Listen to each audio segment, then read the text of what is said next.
Dino Park Castle pastinya akan ada terisi karena pesawatnya juga ngelewatin sana. Iya, ini kemungkinan bakal diisi sih, dan Dobromesto juga masih bisa dijangkau. Milnar bakal diisi langsung sama NFT. Kita lihat bagaimana sangat tersebar ya di sini, tim-timnya nggak ada yang numpuk di satu titik. Kemungkinan besar Siren mungkin dan lingkarannya akan sedikit terbuka di sini. Dan circle-nya itu ngebanting ke atas, di mana pesawatnya sebenarnya agak di bawah, circle-nya itu ngebanting banget di atas. Iya, benar banget sih. Itu tadi kita lihat sendiri tipis, jadi kemungkinan tim yang tadi memutuskan untuk turun di daerah selatan, mereka akan terpaksa untuk melakukan rotasi, dan ada NFT yang agak jauh, jadi kalau misalkan mereka melakukan late rotation, mereka akan sedikit sulit, karena kalau misalkan kita lihat tadi, mereka turunnya itu, kalau lihat patternnya, mereka tuh membentuk garis horizontal, jadi buat masuk ke dalam zona akan sedikit sulit. Jalur rotasi pasti banyak akan bertemu karena mereka di tengah bawah dan zonanya di tengah atas. Cosmodrome kosong melompong. Iya, Cosmodrome kosong melompong, dan kita lihat XCN akan kembali drop di tempat yang sama dengan The Pillars di sini. Sementara kita lihat Morph menumpuk. Kita masih kemungkinan besar melihat combat di mid game. Kemungkinan besar combat pertama akan terjadi antara XCN melawan The Pillars, tapi mereka masih belum ada konteks sama sekali, hanya akan melakukan looting, dan tentunya kendaraan selalu menjadi sesuatu yang sangat-sangat sulit dicari di Vikendi. Ya padahal untuk rotasi, vehicle ini sangat berfungsi sekali. Iya, apalagi kalau misalkan nanti di end game di mana lu membutuhkan vehicle untuk sebagai fort, sebagai barrier. Kalau misalkan lu nggak dapetin vehicle, lu bakal sulit banget sih buat mempertahankan open field. Ya dimana sekarang kita melihat XCN berhadapan dengan tim The Pillars, di mana mereka saling berbagi kompon saja. Kita juga lihat di sana XCN terpisah satu orang di seberang. Iya, betul. Itu kayak buat bikin crossfire. Jadi kalau misalkan ada pemain yang memutuskan untuk crossing di depan mereka, mereka bisa melakukan crossfire atau mungkin mobil. Dan kemungkinan besar sih itu lagi bagi-bagi looting sih. Karena kalau misalkan lu loot satu rumah, lu nggak bakal dapat loot yang cukup. Dan kita lihat di sini Ivory bakal spray down, ada bombs depan mereka, dan nampaknya sudah mulai open contact di sini. The Pillars sudah mengetahui posisi dari XCN. Spray down berhasil mendapatkan satu, masih ada satu pemain lagi dari Pargenta. Ivory melakukan reload dan double kill di sini akan dikonfirm oleh Ivory. 2 kill gratis, tidak ada yang selamat sama sekali dan masih ditahan. Oh my god, digebukin di finishnya, benar-benar no mercy kayak ini dari Ivory. Ditonjokin saja di sana dua pemain dari The Pillars, di mana mereka terbagi 2-2 dan di sana bisa dipick dengan mudah oleh Ivory yang hanya seorang saja. Iya, karena kayaknya tadi The Pillars tidak menyangka sama sekali kalau XCN sudah menunggu, dan sayangnya padahal 2 lawan 1, tapi XCN yang punya cover, jadi itu wajar banget sih tadi The Pillars yang harus kehilangan 2 pemain. Dan di sisi lain kita lihat Aura akan mencoba melakukan looting.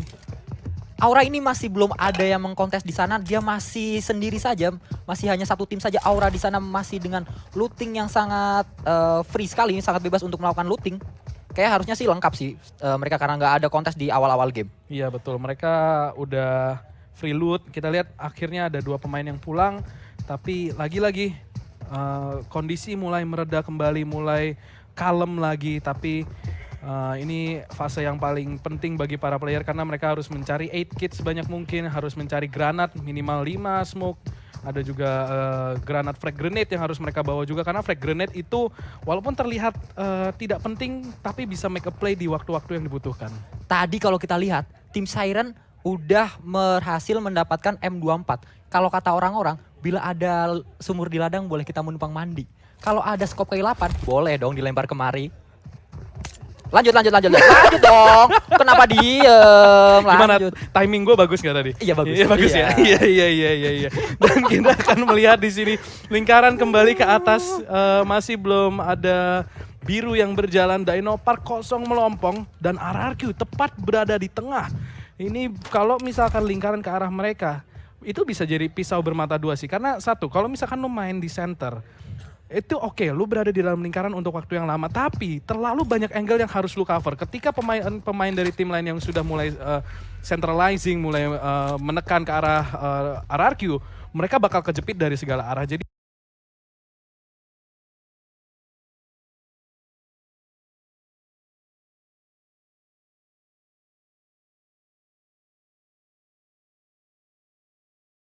nahan. Karena kalau misalkan lu main di tengah, itu emang posisi yang sangat risky buat dimainkan. Dan Ampas di sini sudah berhasil mendapatkan vehicle untuk dibawa masuk ke dalam circle. Morph sendiri masih melakukan looting, belum melakukan rotasi ke terlalu dalam. Kalau misalkan kita lihat beberapa tim lebih prefer buat main di pinggir, beberapa tim prefer buat main di tengah. Itu karena playstyle dari masing-masing tim berbeda. Kalau misalkan lu main di pinggir, kemungkinan besar tim tersebut bermain untuk mendapatkan kill. Ya, untuk mencari kills memang enak banget untuk main di pinggir. Tapi kalau untuk mencari placement itu lebih baik dia main langsung ke zona, dia nyari kompon, dia bertahan di situ, dia kuasai aja komponnya, jadi raja di kompon itu. Iya betul, dia lebih baik melakukan rotasi kecil daripada rotasi besar. Dan kita lihat di sini Boom akan bertemu dengan Red Rocket. Di sini kontak sudah dilakukan, namun belum ada tembakan yang connect baik ke arah Red maupun ke arah Boom. Hanya tes senjata aja, siapa tahu macet kan. Tapi ternyata lancar-lancar aja, masih belum ada nyawa yang berkurang. Mungkin Red Rocket, Red Face di sini justru yang sudah terkena tag. Tapi tentunya jarak sejauh itu dengan persiapan dari Boom kemungkinan besar nggak akan ada follow up. Ya, di mana kita melihat Boom Spavel yang masih melakukan tapping saja di sana. Dia melihat ada VSL yang jalan dari tim Red Rocket, tapi dia masih membiarkan itu jalan saja lewat. Iya, nggak akan di follow, nggak akan ditembakin pula. Terlalu sulit menurut gue dengan M4-nya.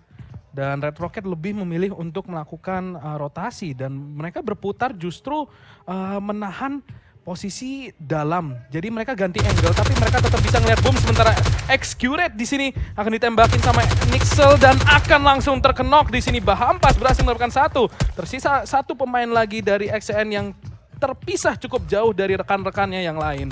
Di mana sekarang kita melihat Reksa. Reksa dia melihat satu pemain di sana. Apakah akan bisa untuk mempick pemain tersebut, di mana dari tim Bahampas di depannya ada 3 pemain Bahampas di sana, di mana Reksa di sini masih mencari-cari di manakah angle view yang tepat untuk take down pemain dari Bahampas di depan, di mana di sebelah kanannya Fori sangat baik sekali, dia melakukan flanking ke arah kanan.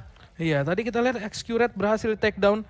Sayang banget di sini Bahampas nggak bisa terlalu agresif juga karena masih ada 2 pemain XCN yang di pinggir pantai. 2 pemain ini yang di bawah akan melihat pemain-pemain Bahampas yang melakukan crossing terlalu agresif. Jadi memang Bahampas ini kondisi yang tepat untuk stay karena kalau misalkan mereka memutuskan untuk crossing, cover nggak terlalu banyak dan mereka bisa ditembakin sama pemain-pemain XCN. Dan Red Juice di sini agak berbahaya dan Tokyo Duriftu langsung kabur di sini dari pinggir tebing, sudah dapat 1 puas. Dan nampaknya akan mencoba melakukan rotasi di sini 2 pemain dari Bahampas untuk mengamankan 1 compound at least di circle selanjutnya, atau nampaknya akan menjemput teman-teman mereka. Kayaknya mereka bakal konvoy keluar dari area ini. Dan kita melihat ada Boom Fokker yang melakukan spray down tapi belum bisa knockdown 1 pemain di sana dari Red Rocket. Apakah bisa meng-take down? Belum bisa tampaknya di sana, tapi banyak damage yang sudah masuk. Gila, itu Uzi loh. Uzi dari jarak sejauh itu masih bisa connect at least 50 HP ter-take down. Itu sih bener-bener literally goks banget. Goks banget, indeed my friend. Dan ini Fokker masih menahan saja. Hanya memaksa Red Rocket untuk mengeluarkan utility mereka ya. Memaksa menggunakan 8 kit, memaksa menggunakan bandage, memaksa menggunakan painkiller. Memang mereka ingin menguras habis utility yang dimiliki oleh tim Red Rocket kelihatannya. Dimana kita beralih ke Aerowolf, dimana mereka di dekat mereka ada Jaxi yang seorang diri. Sebenarnya Jaxi lagi melakukan scouting dan mereka tahu di dekat mereka ada Aerowolf. Di sini Aerowolf masih berkumpul saja satu tim. Kita beralih ke BTR Ryzen yang menggunakan Dacia, di mana dia mendengar di depan ada dari NFT, di depannya ada 4 pemain NFT. Apakah Ryzen akan mempick 1 pemain NFT tapi belum bisa karena belum mendapatkan vision yang jelas sepertinya. Iya, hanya mencari informasi saja. Di sisi lain kita mulai mendengar tembakan. Aura tadi berhasil mendapatkan 1 dari Genesis Dogma. Flak di sini nampaknya akan di finish langsung. Tidak akan ada backup tentunya bagi Flak di sini. Terlalu jauh teman-teman ya. Membutuhkan lebih dari sekedar mukjizat untuk Flak selamat dari kondisi ini. Jadi kemungkinan besar dia bakal pulang ke lobby. Aura Cats harusnya mendapatkan 1 kill. Dan Genesis Dogma harus bermain dengan 3 pemain mulai dari saat ini. Ya, akhirnya Flak. Digoyang dulu, Bos.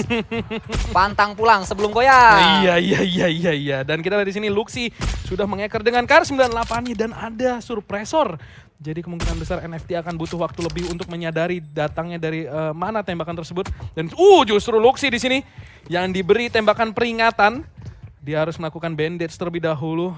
NFT berhasil connect satu shot untuk setidaknya mematahkan vision dari Luxi. Sementara Victim di sini akan menahan satu compound. Lingkaran kembali mengecil ke arah Goroka di sini. Dan ini akan mengecil dan ada danau di sana. Ini circle yang doaku nampaknya terjawab. Itu dia. Kalau circle terakhir ada di Goroka di danaunya, itu akan epic sekali, epic momen banget. Itu bisa dibuat Instagram, buat snapgram. Iya. Dan ini kita lihat Victim akan melakukan rotasi. Bigetron kedatangan tamu kembali. Jadi akan lebih banyak dan Bigetron early rotation untuk Bigetron kali ini. Mereka tidak melakukan late rotation karena nampaknya di 2 ronde pertama mereka kehilangan cukup banyak angka karena sedikit terlambat melakukan rotasi. Tapi sekarang mereka ketika lingkaran langsung kelihatan, mereka langsung ambil mobil, pindah tempat. Mereka benar-benar cari placement dan juga mungkin cari kill dengan cara menjaga pinggiran zona nanti. Tapi visi yang sangat baik sekali dari tim Bigetron. Mereka mengubah cara main mereka karena mereka melihat kalau kita kebanyakan fight di sini nggak ada hasilnya juga kayak yang tadi sempat mereka lakukan, itu sangat merugikan sekali. Akhirnya mereka merubah cara bermain mereka dan saat ini kita melihat Bigetron yang masih dipick saja oleh tim NFT. Gimpei nampaknya akan mempick Bigetron karena dia mendengar ada 4 vehicle di sebelah depannya. Iya betul, hanya mencari informasi Bigetron lagi-lagi early rotation, langsung pindah kembali mencari compound yang terbaik dan ada MK14, ada Robocop juga dan sementara itu kita lihat di sini boom, akan ada adu tembak dan Aura langsung meninggalkan zona konflik. Kayaknya tadi mereka emang mau masuk ke compound, tapi karena ada boom yang nembakin kayak langsung enggak dulu deh, kayaknya nanti aja late gamenya kalau kita mau tembak-tembakan ya udah nih rumah buat lu aja lah boom. Boom sepertinya ikhlas untuk memberikan rumahnya kepada tim Aura dan dia memilih untuk mencari tempat lain, compound lain yang untuk diami. Iya, ini Aura udah dapat compound, udah mulai barrier mobil, kan? Buset. Loh. Kenapa itu mobilnya? Kayak banyak mobil kesurupan ya hari ini. Tadi juga ada M4 kesurupan. M4 kesurupan, aduh serem banget. Dan ini kita lihat Morph akan mencoba mencari vision. Ini kalau misalkan Aerowolf naik sih, ini Jaxi punya posisi terenak buat ngematiin pemain-pemain dari Aerowolf. Tapi Alien Tempur nampaknya akan mengambil compound tepat di dekat Jaxi di sini. Dan ini harusnya mobil udah kedengeran sih. Jaxi pasti udah tahu informasi ini dan kemungkinan besar teman-temannya juga akan melihat ke angle yang sama. Kita lihat di sini, Boom akan menembaki pemain-pemain yang mulai datang ke compound mereka yaitu The Pillars di sini. Spray mulai dilemparkan dari arah Boom dan satu pemain berhasil dipulangkan ke lobby dari The Pillars. Boom berhasil menembakkan satu. Masih ada satu pemain lagi dari The Pillars yang terjebak di antara pemain-pemain Boom lainnya. Dan kali ini kita melihat Morph Jaxi, dia sudah tahu ada tim Aerowolf di compound depan dia. Dia sudah ngasih tahu teman-temannya akan meregroup sepertinya dan akan mencoba untuk melobikan tim dari Aerowolf yang tadi di depan dia. Aduh, ini Boboho sulit banget sih keluarnya karena dia terjebak di pohon, nggak ada cover, dibakar pula. Ini sangat-sangat sulit buat keluar dari kondisi ini dan langsung tapping di sini udah nyerempet pelurunya. Boboho dalam kondisi yang terjepit dan menurut gua kemungkinan dia bisa survive dari situasi ini di bawah 50% sih. Ini udah tinggal nunggu waktu aja menurut gua Boboho buat pulang ke lobby. Dan kelihatan langsung di spray lagi-lagi hanya tertag di sini. Dia hidup cukup lama tapi menurut gua dia nggak akan bisa selamat dari posisi itu dan lingkarannya kembali tersenter ke arah tengah di mana masih ada danau Goroka di sana.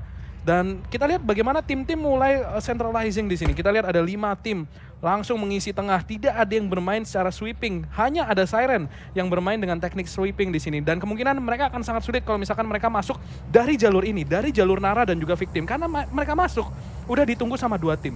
Tapi kalau kita lihat di atas kiri, Genesis Dogma sangat enak sekali jalur rotasi mereka. Tidak ada yang menghalangi sama sekali. Sepertinya mereka akan bertahan cukup lama di sana. Ya, dan Boboho akhirnya akan dipulangkan. Buset, itu ayam lebay banget kayaknya. Itu akan dipulangkan ke lobby. The Pillars akan menjadi tim pertama yang harus puas di posisi ke-16 kali ini. Sementara Fokker akan masih menahan. Victim dan juga NFT sudah saling berbagi informasi, seharusnya mereka udah tahu satu sama lain tapi belum ada yang engage dan deket banget ini Flippy. Kemungkinan besar kalau ada bukaan dari NFT, kalau misalkan satu pemain Victim terkenok, pemain NFT kemungkinan bakal nge-push sih menurut gua. Nah ini dia tadi Liquid yang tadi saya bilang mendapatkan M24. Dia akan melemparkan bomnya saja ke arah tim Victim. Sebenarnya nggak kena sih, terlalu jauh. Terlalu jauh. Dan di sini Boom sudah melihat RRQ. Namun di kiri mereka juga sudah ada satu tim lain yang menunggu Boom membuat kesalahan. Sudah ada informasi dan harusnya bisa dimaksimalkan. Kita lihat di sini NFT udah siap-siap banget sih. Satu kenok. Menurut gue NFT bakal nge-push victim. Ya. Sama juga halnya dengan victim. Kalau victim dapetin satu kenok dari NFT, victim yang bakal nge-push menurut gue. Di sini mereka main sabar-sabaran sih. Siapa yang nggak sabar duluan, dia yang akan kena ulahnya. Iya, ini udah tinggal nunggu opening aja. Nunggu satu opening aja. Menurut gue mereka bakal langsung nabrak sih. Kalau ada yang maju satu, maju lu, maju. Nah, kena langsung, maju, gas. Iya, pasti bakal langsung digas sih. Karena ini mereka udah engagement mode banget. Dan kita lihat di sisi lain, Siren di sini akan tertangkap oleh Nara Optar. Sementara di sisi ini, nampaknya Siren seperti yang gue bilang, mereka masuk rotasinya akan tertangkap basah oleh cukup banyak tim. Untungnya di sini Nara tidak engage langsung, mereka tidak langsung turun dari bukit. Mereka hanya memantau dari kejauhan, tapi recovery mungkin akan sedikit sulit datang. Kita lihat Anthem akhirnya akan turun. Mungkin akan mencoba memotong jalur evakuasi dari pemain Siren. Dimana kita melihat sekarang Nara Joyce, mereka sudah tahu di depan ada Siren. Tapi Siren juga bagus banget, dia membagi semua kompon diisi oleh satu persatu player mereka. Iya betul, dan ini Liquid dengan M24-nya Sans, kita lihat dia udah nungguin sih. Ini nungguin, pala keluar, dia bakal langsung klik tombol fire. Dan ketika itu connect, menurut gue itu udah langsung, oke guys, it's time, langsung push. Tapi masih belum mendapatkan informasi apapun. Victim juga mainnya disiplin sekali, tidak open body terlalu banyak. Masih melakukan TPP gaming nampaknya di sana. Victim dan NFT sama-sama sudah berdekatan, sama-sama sudah PDKT banget, tapi belum ada yang berani nembak. Iya, ini masih body sistemnya dijaga banget. Kita lihat bagaimana Genfos tahu kalau di situ udah dipantek, jadi dia kalau keluar pasti ditembak. Jadi memang kalau misalkan dia mau kabur ya mesti pinter dan mesti cepat. Dan kita lihat di sini Nara di sisi lain akan menembakkan senjata mereka ke arah Siren dan Synon di sini. Ada satu pemain yang ngendok, sorry. Itu nampaknya mereka memang mengarah ke arah Siren. Gue kira itu tadi flanking, ternyata tidak. Dan lingkarannya kembali akan ke arah tengah. Masih ada Danau Goroka di sana. Dan juga Villa nampaknya akan menjadi milik dari Bigetron. Kita lihat bagaimana satu pemain dari Bigetron memutuskan untuk bermain cukup jauh daripada 3 pemain lainnya. Dan tadi kita lihat tim Genesis Dogma, dia malah flankingnya ke bawah. Iya. Mereka muter. Anthem sakit banget M24-nya. Headshot langsung ter-take down tadi. Kita lihat Ray 2000 di sini ter-knockdown. Ini bisa menjadi kunci bagi Nara kalau misalkan mereka ingin melakukan push. Dan smoke defensif sudah dilakukan. Synon di sini langsung mengeluarkan mobil yang diparkir tadi. Dan kemungkinan besar mereka akan melakukan rotasi masuk ke dalam. Sementara di sisi lain di sini Morph akan bertemu dengan XCN. Satu pemain sudah ter-take down. Rensky berhasil mendapatkan satu. Masih ada 2 pemain lainnya dari XCN dan dia mendapatkan tembakan balasan. Jadi harus sedikit berhati-hati juga. Posisinya cukup tinggi. Bisa dilihat oleh tidak hanya dari XCN tapi juga dari satu tim lainnya yang tepat berada di belakang mereka. Ya di sini Morph Jaxi, dia sudah melihat di mana di depannya ada tim XCN. Tapi ada satu pemain XCN yang menggunakan mobil. Dia flanking ke sana, dia muter. Apakah dia akan ciluk dari belakang? Itu kalau emang itu terjadi dari melakukan flanking. Karena kita lihat Morph ini terpencar 4 titik. Jadi informasi suara yang bisa mereka dapatkan itu jauh lebih luas daripada XCN. Jadi kalau memang melakukan flanking itu akan sangat-sangat risky sih. Tapi di sini No Mercy, di dekat No Mercy juga ada tim dari tim nomor 7 dari Bahampas.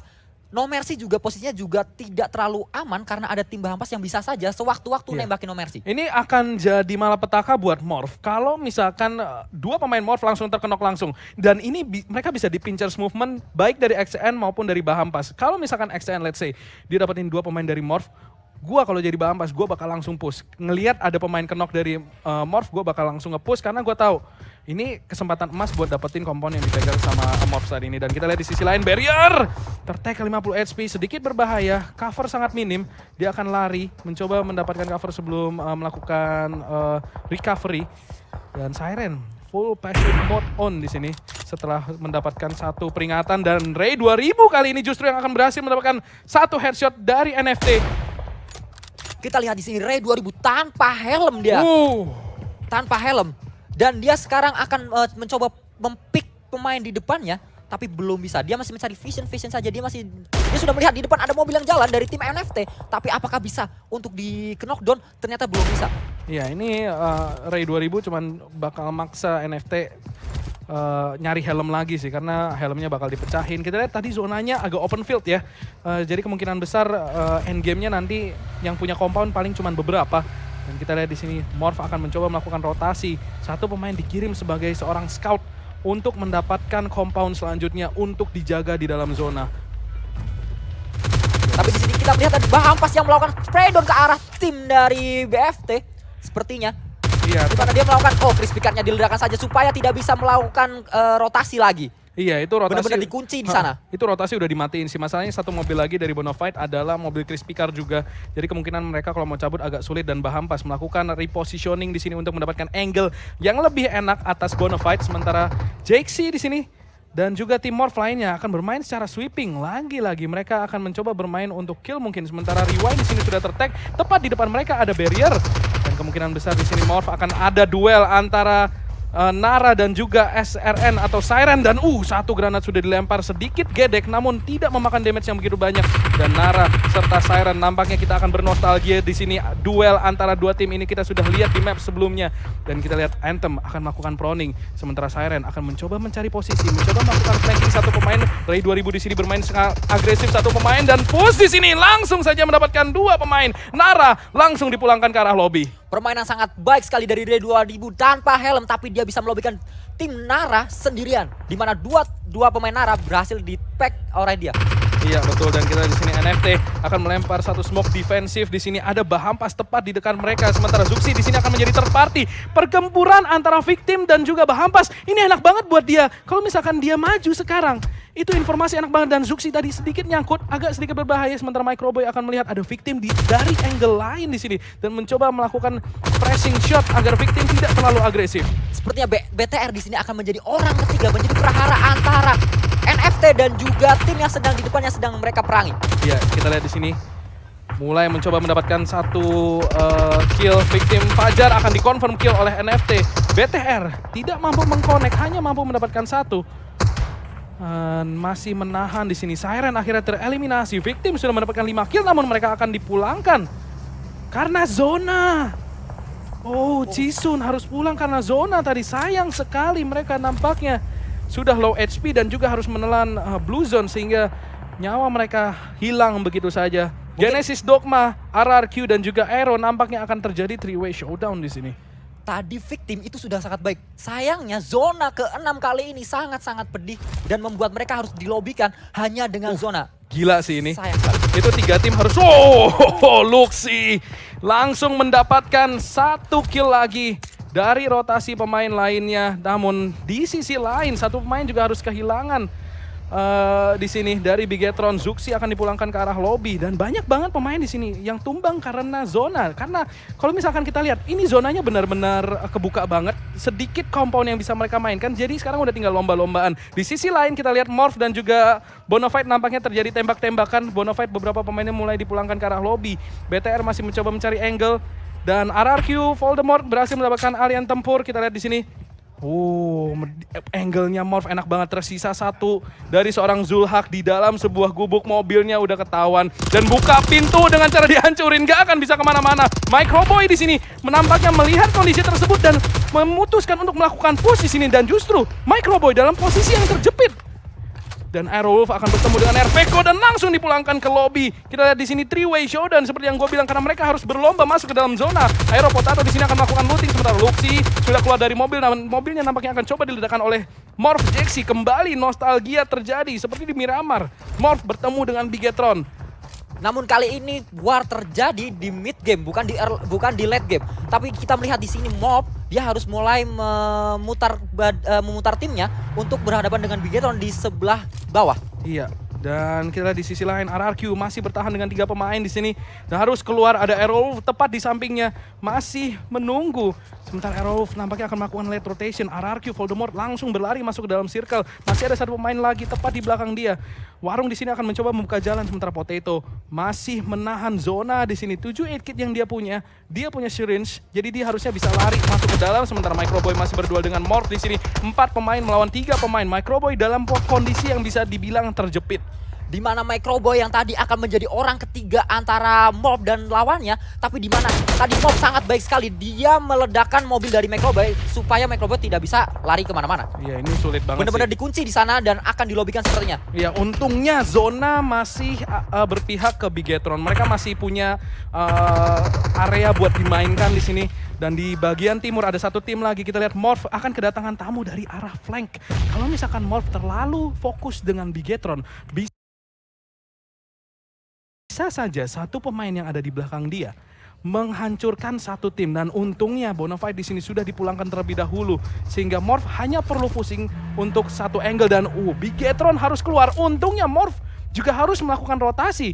Ini bisa menjadi play yang sulit sih menurut gue buat Bigetron, dan XCN akan dipulangkan pula. Ryzen di sini harus menyelamatkan teman-temannya. Untung banget Morph rotasi. Kalau nggak Bigetron udah mati kutu di posisi itu. Bigetron sulit banget di sana. Tapi di sini kita lihat tadi ada tim Aura yang sangat enak banget di atas. Dia nggak ada yang mengkontes di sana. Ya, dan kita di sini Fokker akan maju ke arah Red Rocket di mana Teddy satu-satunya pemain yang masih hidup masih bertahan dari balik smoke. Dia melakukan proning di sini, namun Fokker dia terjepit di sini dan free kill banget, tidak pakai bersapa. Langsung saja dipulangkan ke lobby. Sementara Rensky di sini ada satu tim lainnya dari arah kanan yaitu Aura. Kent di sini memberikan presence ke arah Morph, membuat angle semakin banyak yang harus dijaga oleh Morph. Sementara Luxi di sini dengan mobilnya yang sudah berasap, agak sedikit berbahaya. Namun ini yang harus dia lakukan. Dia harus melakukan rotasi, kemungkinan besar dia akan mengambil angle tepat di belakang Morph. Namun Morph sudah sadar akan hal tersebut. Sementara Kent di sini akan melakukan flanking. Dia akan menjadi flanker atau lurker dari tim Aura. Dia akan berputar ke kiri dan kemungkinan akan melakukan regroup. 4 tim tersisa. 4 tim tersisa di mana Boom dan Aura masih full, Morph juga masih full, hanya BTR yang tinggal 3 pemain mereka. Di mana kita melihat sekarang No Mercy yang di belakangnya dan ada spray down saja dari Luxi kepada No Mercy, dan Luxi Microboy di sini kita berganti kepada Microboy yang sudah spray down saja pemain dari Morph dan akan dilobikan. Sepertinya 2 pemain berhasil di knockdown, hanya tinggal 1 pemain dari Morph. Last man standing sepertinya dari Morph. Iya, dan tiba-tiba saja Morph yang tadinya adem ayem langsung ada regu tembak dari Bigetron yang menjemput satu persatu pemain dari Morph di sini. Rensky mencoba merespon namun tidak akan kuat. Tersita 1 pemain dan di sini kita lihat Jaxi akan dikenok pula. Luxi berhasil selamat dari tekanan. Ada 1 pemain tepat di depannya berhasil melakukan escape di sini. Luxi menyatu dengan Smoke dan nampaknya kita lihat di sini masih terjadi perang dan Bigetron justru yang berhasil melakukan 1 kill lagi. Morph masih bertahan dan nampaknya Morph yang akan dieliminasi. Bigetron berhasil kembali mendapatkan Morph. 2 tim tersisa, Aura dan juga Bigetron. Di mana Aura masih full tim, mereka masih ada 4 orang. 3 orang di sana, tapi Bigetron ada 1 yang knock. Apakah bisa di-revive? Bisa di-revive sepertinya. Luxi bisa di-revive oleh Ryzen. Di mana mereka 3 lawan 2 kembali. Kita lihat 3 lawan 2 seperti di map yang tadi, 3 lawan 2 lagi. Apakah kali ini Aura bisa untuk mengamankan chicken dinner atau malah BTR dengan 2 orang pemain bisa melobikan 3 orang pemain dari Aura? Ya, ini 3 lawan 2 ya. Jadi Aura nampaknya akan bermain dengan split push di sini dan 1 granat udah connect ke arah Bigetron. 50 HP nyawa dari masing-masing pemain Bigetron. Kita di sini Rosezi sudah tahu posisi dari Luxi, sementara Aura juga kelihatannya mereka bermain dengan sangat cerdas. Mereka tahu mereka punya zona, mereka tahu Aura yang harus bergerak. Mereka tinggal nahan posisi ini. Nggak ada alasan buat Aura melakukan push. Kalau misalkan mereka melakukan push, itu keuntungan buat Bigetron. Kita lihat sendiri, Bigetron yang harus masuk dan cover buat mereka sangat-sangat minim. Dan kita lihat Aura sangat pintar sekali. Mereka membagi pemain mereka jadi 3. Di kiri, kanan, dan tengah. Kita melihat 1 pemain Luxi berhasil di knockdown, hanya tinggal Ryzen saja yang masih rebahan di sana. Apakah bisa untuk diamankan chicken dinner kali ini? Dan kita melihat ya, winner chicken dinner berhasil diamankan oleh tim Aura. Alright. Iya, itu Bigetron udah kejepit banget sih posisinya. Udah susah banget, emang sudah susah Sayang banget. banget, padahal tadi sebenarnya Bigetron punya cukup banyak pemain.